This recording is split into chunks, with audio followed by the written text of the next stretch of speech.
3 drops of blood. That is what investigators found on the cold concrete porch of an 84-year-old woman on the morning of February 3rd, 2026. 3 drops. Then, a few more on the path, followed by a faint, almost invisible trail leading toward the driveway. And then, nothing. The blood trail just stopped. Just like Nancy Guthrie, she vanished into the pitch-black darkness of the Catalina foothills before dawn on February 1st. What those drops revealed to the forensic experts, what they told a pathologist who has worked on some of the most famous deaths in American history, what they revealed to a retired FBI profiler who has walked cold crime scenes for 30 years, and what they revealed to the legendary woman who helped found the FBI's Behavioral Analysis Unit, inspiring the lead character of the Netflix series Mindhunter. That is what this video is about. Because every single one of those experts examined the same photos, the same drops, the exact same trail. And they all reached a disturbing conclusion that should deeply trouble anyone watching this video regarding how this investigation was handled. The sources for everything you are about to hear can be found right down in the description. Check every quote, photo, and report on your own. See for yourselves. Do not just take our word for it. Let's look at the facts together. To understand the blood, we have to reconstruct Nancy Guthrie's final hours inside her home, because the minute-by-minute reconstruction made by investigators using digital logs and surveillance, along with physical evidence, is far more complete than you think. The problem is, it has never been presented together. It was 5:32 in the afternoon on Saturday, January 31st. Nancy left her home in the Catalina foothills of Tucson in an Uber, heading to her daughter Annie Guthrie's house. They were having dinner, a simple family meal and game night, the kind of evening Nancy regularly shared with her family, especially Annie, who lived nearby. Tommaso Cioni, Annie's husband, drove Nancy back home later that night. The drive took about 15 to 20 minutes. He pulled up to the house at 9:48 p.m. Nancy got out and walked up to the front door. She went inside. Just 2 minutes later, her heavy garage door automatically closed. Cioni drove away. That tiny 2-minute window is something investigators have examined under a microscope. It proves that Nancy made it safely inside her home. And it shows she was following her normal routine. The garage door closing at 9:50 is the digital footprint of an elderly woman securing her home for the night. For the next 3 hours and 57 minutes, there was complete silence. No alerts, no triggered cameras. No unusual activity at all. Nancy was inside, alone. Her phone was nearby. Her medication was left sitting on the kitchen counter. She had her habits. And whatever she did in those nearly 4 hours, reading, watching television, or praying, happened without leaving any external trace. Then, at exactly 1:47 a.m., someone disconnected her Nest doorbell camera. The video footage, that the FBI later recovered from Google's servers, footage the suspect thought he had destroyed, shows a masked man approaching the door, his face hidden and wearing gloves. He is carrying a 25-liter Ozark Trail hiking backpack, which the FBI confirmed is only sold at Walmart. Armed, he reaches up and deliberately disables the camera. He knows exactly where it is. 25 minutes later, at 2:12 in the morning, the property's motion sensor registers a presence. No video exists because the camera was already dead. But the system senses him. Someone is moving inside. At 2:28 a.m., Nancy's pacemaker disconnected from her phone. It did not stop. And she did not die there. Her phone was simply left too far behind. She was being taken from her home. By 2:36 a.m., just 8 minutes after the pacemaker signal went dead, a Ring camera, roughly 2.5 miles from her house, captured a car passing through the dark. This is the timeline. These are the exact, verified times confirmed by Pima County Sheriff Chris Nanos himself. This was confirmed across multiple press conferences and independent reports by Fox News Digital, CBS News, and The Washington Post. Yet, the one part of this timeline that got the least technical scrutiny and holds the most chilling implications is what investigators found on Nancy's porch when they finally accessed the property the following morning. The photographs were taken on Tuesday, February 3rd. Fox News Digital published images that have since circulated widely. They show the concrete area directly in front of Nancy Guthrie's front door. There are blood droplets near the welcome mat, multiple drops, concentrated in a single area. Then, there are smaller droplets along the path leading outward, moving away from the house. The trail thins out, the drops spacing further apart and shrinking. They lead toward her driveway, and then they just stop. For nearly a week after Nancy went missing, the public knew very little about whose blood that actually was. Investigators kept quiet. The Pima County Sheriff's Department processed the samples in their own crime lab, and those initial results were never made public. Later, the samples were sent to a private lab in Florida, DNA Labs International, a decision that, in itself, became part of the controversy in this case. We will get back to that. But the DNA results from the blood on the porch came back first, and they were conclusive. The blood belonged to Nancy. Sheriff Chris Nanos confirmed it publicly, as did independent reports. The forensic chain of custody for that result has been verified through multiple sources. That blood on her own porch, trailing right toward her driveway, belonged to an 84-year-old woman who was bleeding from somewhere on her body, either walking or being carried out her own door, leaving a fading trail toward a vehicle that vanished into the desert. And the moment that DNA result was confirmed, 3 of the nation's top forensic experts began studying the photographs of those droplets in meticulous detail. Each came to a conclusion. And those findings, when placed side by side, paint a picture of those 41 minutes that is far more specific, more disturbing, and far more damning for the people who took Nancy Guthrie than anything police have released publicly. The first expert to weigh in publicly was Dr. Michael Baden. If you don't recognize that name, let me tell you who he is. Dr. Baden is one of the most prominent forensic pathologists in history. He served as the chief medical examiner for New York City. He was a member of the House Select Committee on Assassinations that re-examined the deaths of President John F. Kennedy and Dr. Martin Luther King Jr. He worked on the O.J. Simpson case and has consulted on almost every major forensic investigation in the United States over the last 40 years. When Dr. Baden analyzes blood spatters, he reads them like a translator reads a foreign language, with fluency, certainty, and decades of pattern recognition behind every single observation. Dr. Baden told Fox News Digital, and this quote is documented in his February 12th report, that the blood droplets on the porch had a very specific physical characteristic. He described them as having pale centers, or donut shapes. That detail is not just a casual observation. In forensic pathology, the shape of a blood droplet tells you exactly how it left the body. A blood droplet, with a pale center and a darker outer ring like a donut, has a specific cause. The blood mixed with air before hitting the surface, and blood only mixes with air in a few very specific ways. It comes from the nose, the mouth, or it is coughed up. It is forced out with power from inside the respiratory system. Dr. Baden's exact words: Nancy Guthrie is bleeding from some area, whether it is the hands or the face. The nature of blood stains with tiny, pale centers or donut shapes is typical of drops coming from the nose or mouth, because they mix with air. That means she is coughing up blood or dripping from the nose. Otherwise, it would be dripping from a wound higher up, possibly from her hands or face. He also pointed out something that the public coverage of this case has largely overlooked. He said the blood droplets indicated that Nancy could not, or did not attempt to, stop the bleeding as she moved from the front of her house to the driveway. Read that line again. She did not stop the bleeding. An 84-year-old woman bleeding from her face, perhaps from her nose or mouth. She was physically unable to wipe it away, or something was actively holding her back. Her hands might have been bound. Or maybe she was being carried. Or perhaps she was in such severe shock that the basic human instinct to wipe blood from her face simply shut down. Dr. Baden closed his analysis with a single sentence that should have ended any debate over what happened that morning. He said, "This blood was deposited on the porch during a kidnapping. The stains clearly prove this was no innocent accident. We are talking about a forensic pathologist with 60 years of experience, telling the public, in no uncertain terms, this was a crime.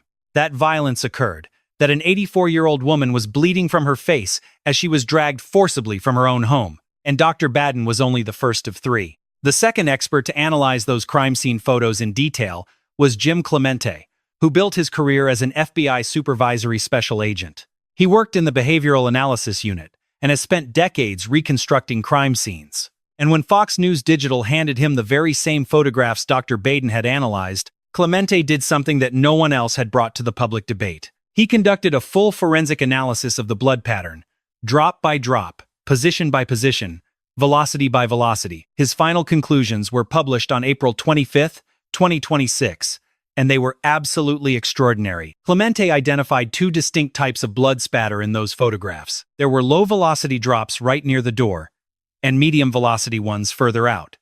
That difference is critical. Low velocity indicates that the blood fell from a relatively short height. Medium velocity means the blood was projected, coughed up, or forced out, with much greater impact. He described Nancy's face pointing downward, close to the ground, when she coughed up those medium-velocity microdroplets near the mat. We are talking about a physical stance.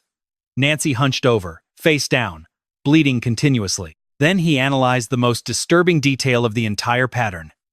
The trail leading from the porch to the driveway. The drops dwindled, spaced further apart, and one specific characteristic caught Clemente's attention. Something no one else had ever mentioned publicly. The drops had no directional tails. When a person moves quickly, blood shows clear directional indicators. The drops elongate in the direction of the movement, leaving a tail. They reveal the exact speed and direction the bleeding person was moving. The drops moving away from Nancy's door had no tails. They fell straight down, which means Nancy was not moving fast. Whoever was with her was not running or rushing. They were not panicking. Yet, the drops grew smaller, thinned out, and slowly faded away. If Nancy was still bleeding and walking, even slowly, the drops should have kept roughly the same volume, but they did not.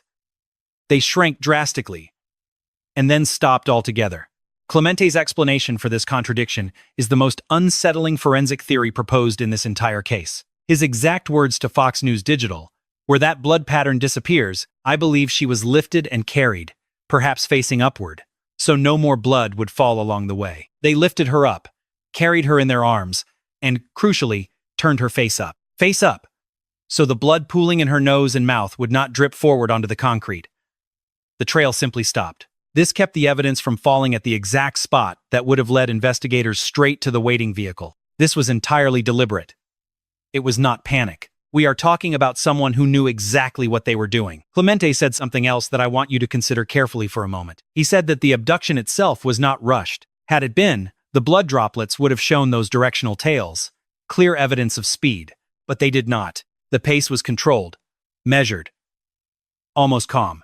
An 84-year-old woman, her face bleeding, was carried face up from her home by someone who was in absolutely no rush. He walked, never running, knowing precisely how to conceal the physical evidence of his own crime even as he committed it. And Clemente, after his meticulous analysis, reached a different conclusion that completely contradicts what many other investigators suggest. He argued that the blood splatter pattern rules out two people controlling Guthrie as they took her from the house. The falling droplets, Nancy's body position relative to those specific splatters, and the geometry of the blood trail all pointed to a single suspect. One lone attacker, not two, and certainly not a team carrying her. It was a single man who took her from her home, carrying her in his arms once the blood became an issue, and who carried her to a waiting getaway vehicle that has never been identified. This brings us to our third expert, and the question that turns this forensic analysis into something far deeper, Dr. Ann Burgess. If you have watched the Netflix series Mindhunter, you have already seen a version of her on screen. The character of Dr. Wendy Carr, played by Anna Torv, was the academic who collaborated with FBI agents profiling serial killers in the late 1970s, a role based directly on the real-life work of Burgess. But that fictionalized version only shows a small fraction of the true scope of Burgess's career. She is a professor at the Boston College School of Nursing. She has written several seminal books on criminal psychology, including A Killer by Design Murderers, Mind Hunters, and My Quest to Decipher the Criminal Mind. She helped establish the FBI's behavioral science unit and conducted the very first interviews with convicted serial killers, which laid the foundation for modern criminal profiling. She worked closely alongside Robert Ressler and John Douglas, the agents whose careers inspired that very series, Mindhunter. When Dr. Burgess chooses to publicly analyze a case, her words carry immense weight, not because of any celebrity status, but because she personally built the framework that modern profiling relies on today. And on the show Brian Entin Investigates, on April 10, 2026, she thoroughly analyzed the case of Nancy Guthrie, paying close attention to the blood. She began with the exact same observation Dr. Baden and Clemente made. The blood was minimal. There was very little visible trace in the publicly released evidence. She said in her own words, "Why does it stop? Where does it go? Into a car? Follow a path? Things like that. It simply disappears. She simply vanishes completely. That is the great mystery. That is the void that no one, not the police, the FBI, or the Pima Sheriff's Office, has ever publicly answered. Where did the blood go after the driveway? Clemente theorized about the path from the porch. They carried Nancy face up. That explains why the blood trail dwindled. But Dr. Burgess pushed the doubt further. The trail they found was incredibly small. And if Nancy really had been coughing up blood from a facial wound, as the donut-shaped drop suggested, there should have been more evidence left somewhere. More along the path to the vehicle. More inside it. More at the place they took her. Either the blood is in a spot that investigators have not yet revealed, or those who took Nancy were extremely careful to contain that evidence at every stage of the abduction. Both possibilities are deeply disturbing. Both require a level of tactical planning that doesn't match the clumsy figure captured on the porch. Next, Dr. Burgess analyzed the motive. For a profiler, the big question is not what happened, but why. She did not believe Nancy was a random target, or that this was a crime of opportunity. She said, and I quote, directly from her interview with Joel Waldman on the Surviving the Survivor podcast, that everything felt very personal. Her words, I think it is a much more personal crime. There is some lingering resentment they are trying to settle this way. A grudge. She went on to note there is absolutely nothing in Nancy Guthrie's past to make her a primary target. Nancy is 84, a widow who lives quietly. She is not rich in the way millionaire targets usually are. There is simply no obvious external motive for anyone to become so obsessed with her. But her daughter, Savannah Guthrie, is one of the most recognizable news anchors in America. Co-anchor of NBC's Today Show, a familiar face on television every weekday morning for nearly a decade. Dr. Burgess posed the question directly, is there something happening there that could explain this, or offer a clue? She did not claim it was definitely revenge against Savannah, nor did she point to anyone specific. What she said was exactly this. Is it retaliation? Is it revenge? Do we want to pursue that motive? And is this a way of getting even? A payback? Dr. Burgess suggested, based on the totality of the evidence, the controlled blood, the precise timing, and deliberate camera sabotage, the lack of genuine financial demands, and the flood of fake ransom notes, but with no real communication, that Nancy Guthrie's abductors may have acted to hurt someone else rather than her, to send a message, cause pain to her loved ones, and use an 84-year-old grandmother as an instrument to punish someone else. And on May 6, 2026, during a special television broadcast aired on the CW network, alongside Brian Entin of News Nation, Dr. Burgess brought up something even more chilling. She suggested that the suspect caught on security cameras on Nancy's porch might actually be dead. Dead? Think about what that means for an active investigation that has already surpassed 100 days. If the man on the porch, who carried Nancy face up to hide the blood evidence, is no longer alive to be questioned, then the masterminds behind this crime have eliminated their most direct witness. The actual perpetrator who executed the kidnapping could have been eliminated after the job by the mastermind who still walks free. If Dr. Burgess is right about even half of what she suggests, this case is not a kidnapping for ransom. We are talking about something organized, planned in advance, designed to inflict maximum harm on the Guthrie family and silence anyone who could testify. Now, I want to ask the one question that no one following this case has dared to ask clearly, and I want you to think about this carefully before you completely dismiss it. We know the blood on the porch belonged to Nancy. DNA confirmed it. And Sheriff Nanos confirmed it. Multiple labs confirmed it. But here is what has not been publicly confirmed. Was all of the blood at that crime scene actually Nancy's? Sheriff Nanos confirmed in May that there is an unknown DNA profile isolated from blood found outside Nancy's house. An unknown profile of blood that isn't Nancy's, which doesn't match any database, and isn't the blood on the porch. That is a separate issue, but it raises a question that demands an answer. If there was blood at the scene that did not belong to Nancy Guthrie, whose was it? And why did they take over 100 days to release that information? The most logical explanation is Nancy fought back. When the masked intruder entered her home, the 84-year-old grandmother of 3 did not go down without a fight. She struck him. She scratched him. She made him bleed. If that is what happened, the kidnapper walks free right now, with his DNA still trapped under Nancy's fingernails, recovered by forensic investigators, and processed in the Pima County Crime Lab, then by a private Florida lab, and now at the FBI in Quantico for genetic genealogy testing. The same forensic technology that identified Brian Kohberger 60 days after putting his DNA into genealogical databases. The exact same method that caught the notorious Gilgo Beach serial killer. The same process genetic genealogist C.C. Moore publicly stated she believes is being applied to this investigation. If Nancy made the man who took her bleed, and if the FBI is currently working with that blood in Quantico, then this case goes far beyond just bringing her back home physically. It comes down to putting a name to whoever stepped onto that porch at 1:47 in the morning. But here is the chilling part. We shouldn't even have to speculate about this. The Pima County Sheriff's Department and the FBI have held this evidence for over 100 days. They know exactly what is and what isn't Nancy's blood at that crime scene. They know precisely what is being tested and the exact timeline for those results. And they decided, for reasons they haven't fully explained, to keep the public completely in the dark. Dr. Burgess herself addressed this directly, stating that authorities should release more information. In her words, I think there are other small clues that could come to light, so people have more to work with when theorizing or speculating. I think they could reveal more. When a woman who literally built the modern FBI's behavioral analysis methodology says police are hiding too much, that is not a casual observation. It is a critique from deep within the discipline itself, and it points to a massive question hanging over this investigation since day one. Why? There are highly uncomfortable truths about how this investigation was handled.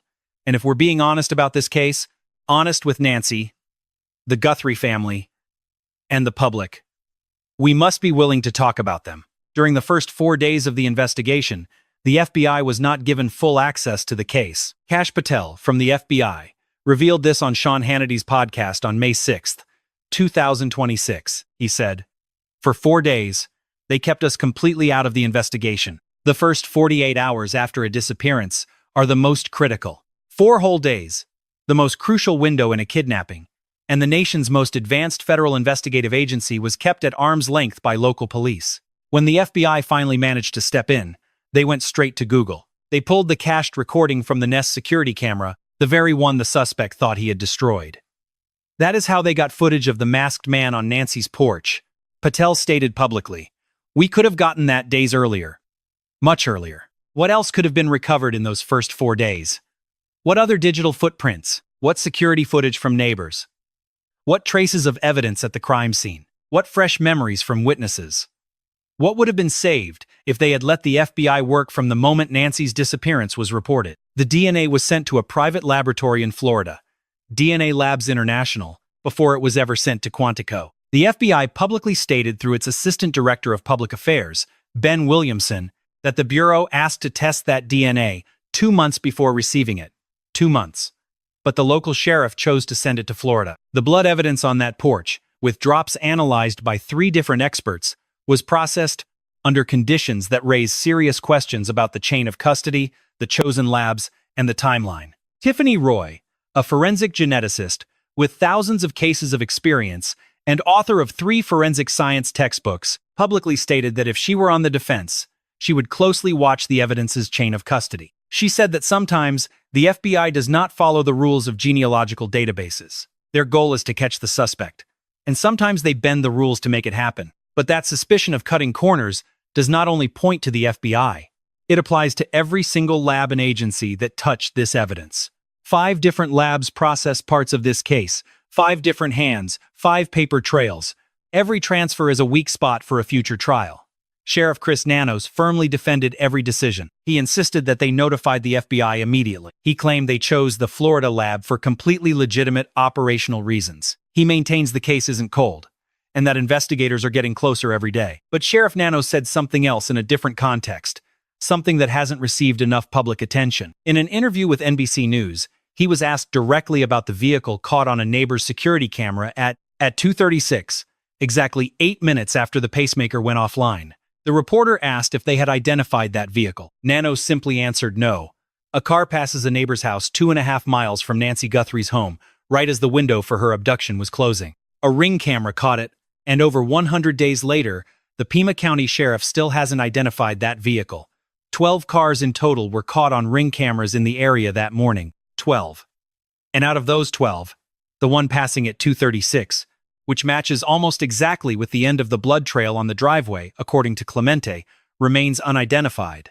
Either the people who took Nancy are incredibly skilled at choosing untraceable vehicles, or 12 cars in a small, upscale neighborhood at 2 in the morning have produced far fewer leads than we've been led to believe. This isn't a conspiracy. These are documented facts from official statements, and reports available to anyone. The sources are in the description. Check for yourself. What they show us is that uncomfortable gaps exist in how this case was handled, and those gaps matter.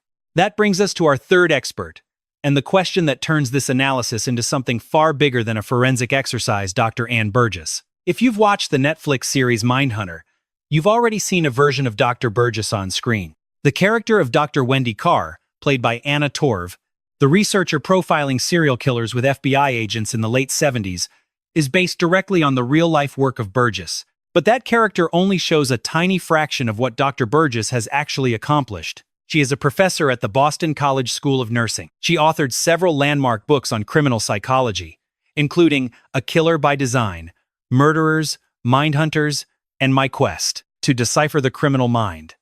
She co-created the FBI's Behavioral Science Unit. She conducted some of the earliest interviews with convicted serial killers, laying the groundwork for modern criminal profiling. She did this work alongside Robert Ressler and John Douglas, the agents whose lives directly inspired the Mindhunter series itself. When Dr. Burgess weighs in publicly on a case, her words carry weight.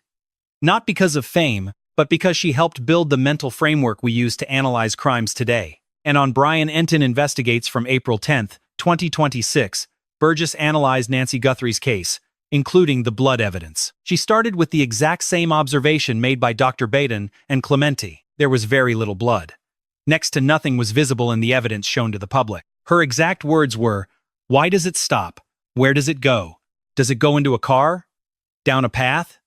Things like that. It just disappears. She just vanishes, dissolves into thin air. That is the lingering question. That's the void that nobody, not local police, not the FBI, not the Pima County Sheriff's Department, has publicly answered. Where did the blood go after leaving the driveway? Clemente proposed a theory about the path from porch to driveway. Nancy was being carried face up. That explains the decline. But Dr. Burgess pushed the question much further, because the actual blood trail found was minimal. It was incredibly scarce. And if Nancy really was coughing up blood from a facial wound, as the donut-shaped drops suggested, there should have been more traces somewhere. More on the way to the vehicle. More inside that car. More wherever they took her.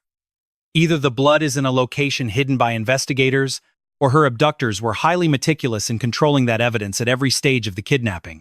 Both options are deeply troubling. Both demand a level of tactical planning that doesn't match the clumsy, chaotic struggle on the porch. And then, Dr. Burgess analyzed the motive.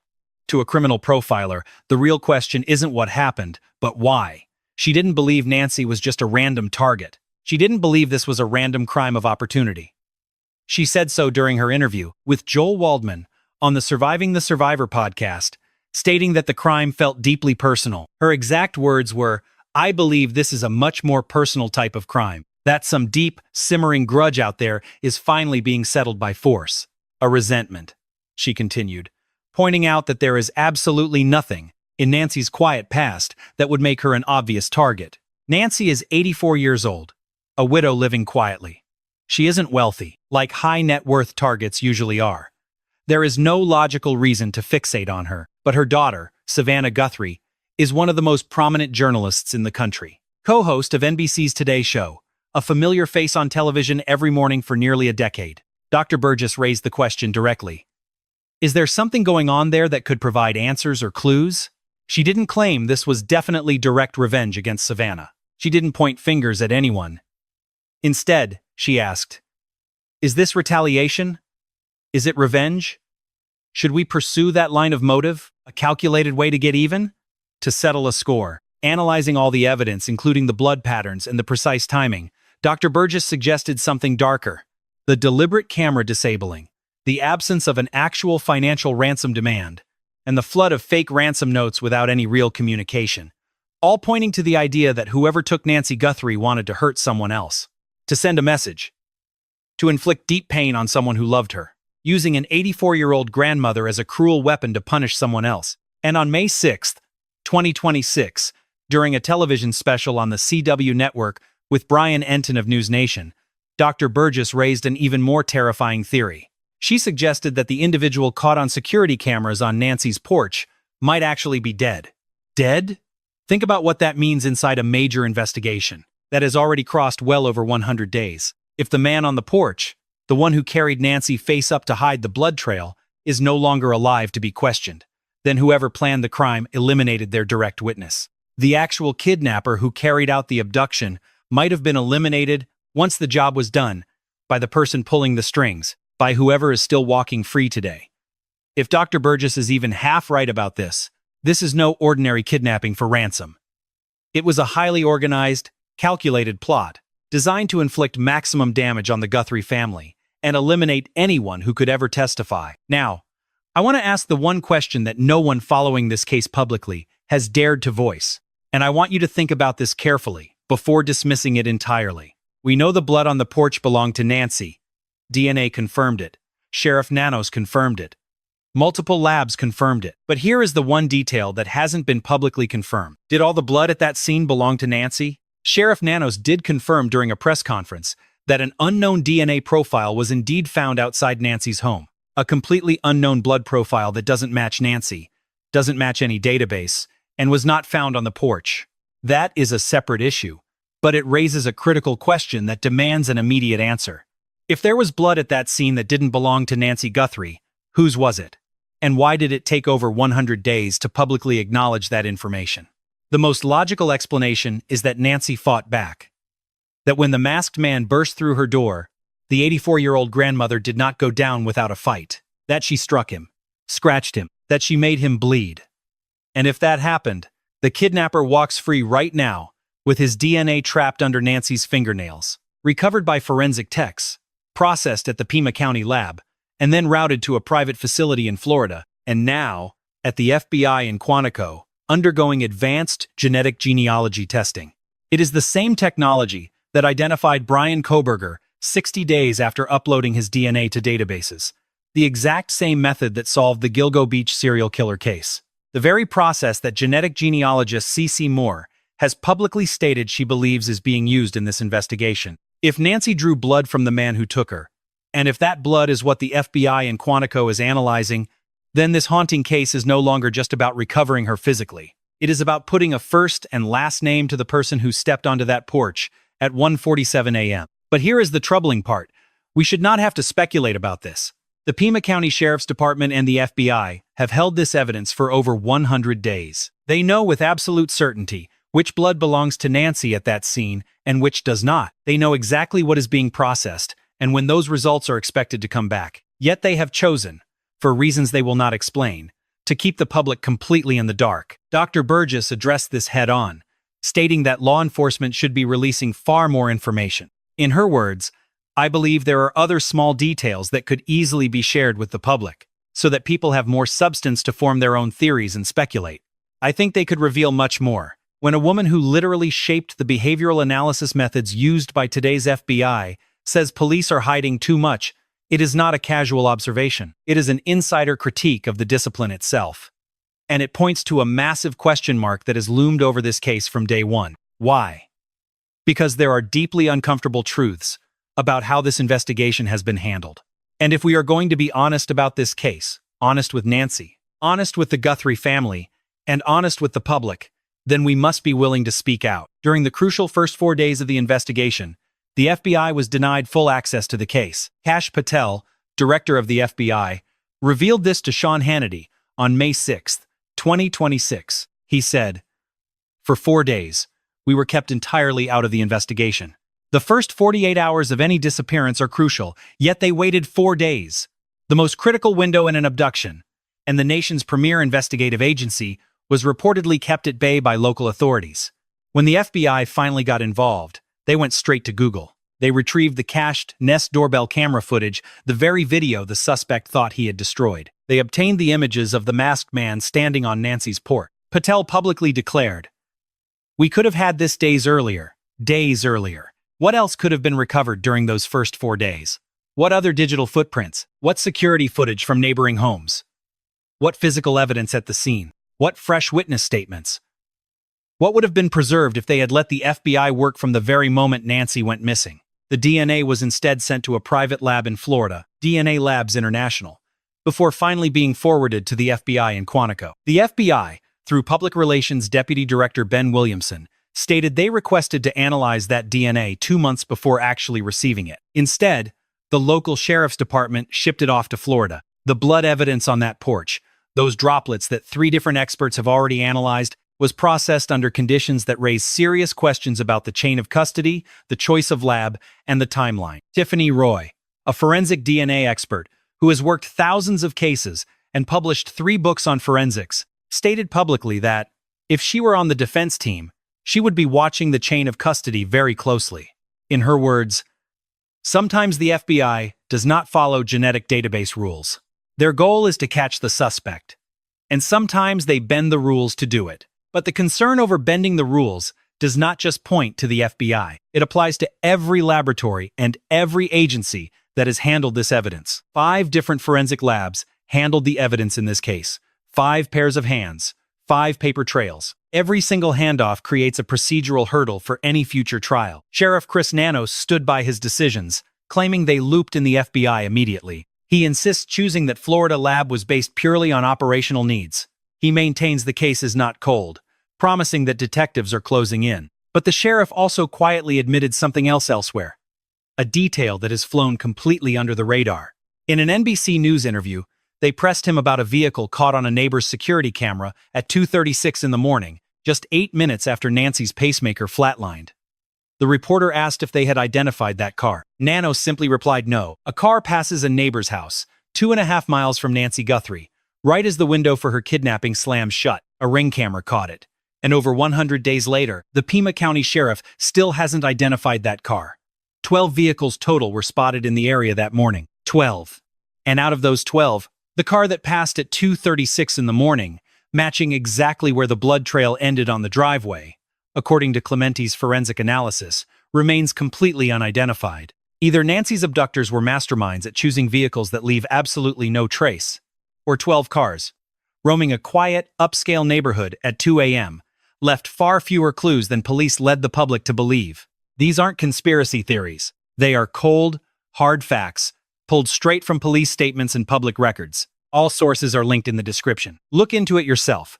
What you will find are deeply troubling gaps in how this entire case was handled. And those exact gaps could be critical.